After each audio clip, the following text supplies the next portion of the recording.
بہت سے نوجوان ایک عمر ہوتی ہے جس میں نفسانی اور حیوانی جذبات ان کو بہت ستاتے، اور ان میں سے بہت سے سمجھدار نوجوان اپنی اس حالت سے پریشان بھی رہتے، لیکن انہیں سلیقہ نہیں سیکھا ہوتا اپنے جذبات پر کنٹرول کرنے کا۔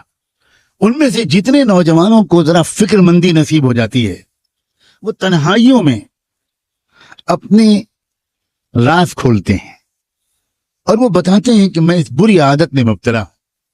اور بعض بری عادتیں تو وہ ہیں کہ جن کو بتانے کی بھی کوئی ضرورت نہیں ہوتی، ان کی نحوست اور ان کے مضر اثرات انسان کے چہرے پر صاف نظر آتے۔ ابھی چند دنوں پہلے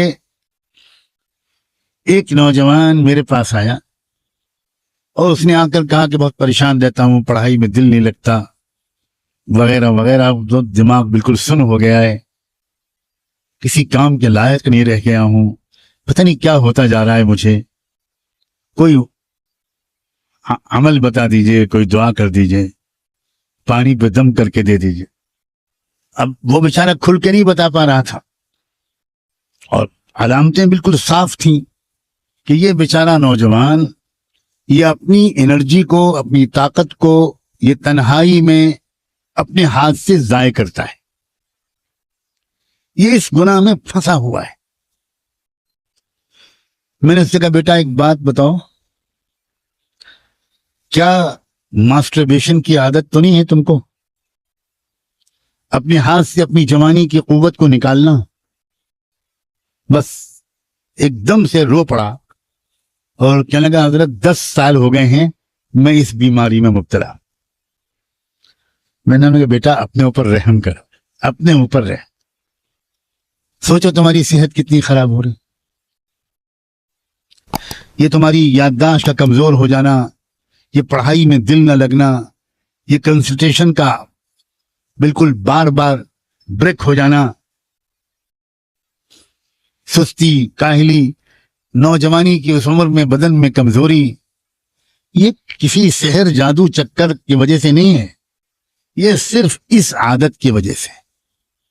اور پھر تم ابھی اپنے اوپر ظلم کر رہے ہو، کل کو جب تمہاری شادی ہوگی تو اس وقت تم اپنے اوپر ظلم کے بعد تم تو ہوگے شرمندہ، اور تمہاری بیوی ہوگی تمہارے ہاتھ کی مظلوم، اور پھر خاندان میں تمہاری بدنامی ہوگی۔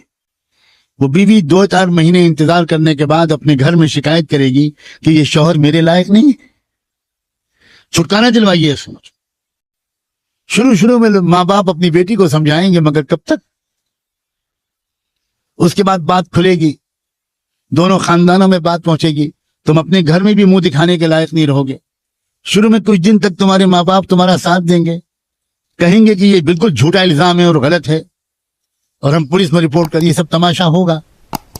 بالآخر ڈاکٹر حکیم کے پاس جاؤ گے اور وہ تصدیق کر دیں گے کہ بالکل صحیح بات ہے، یہ لڑکا اپنی بیوی کے لائق نہیں۔ تم اس زندگی کو جہنم بنا رہے ہو بیٹا، اپنے اوپر ظلم کر رہے ہو، اور یہ تو تم ابھی تم بھگت رہے ہو سزا، اور مرنے کے بعد کیا ہوگا؟ اللہ اس نوجوان کو ہمیشہ کے لیے محفوظ کر دے اور سب کو محفوظ کر دے۔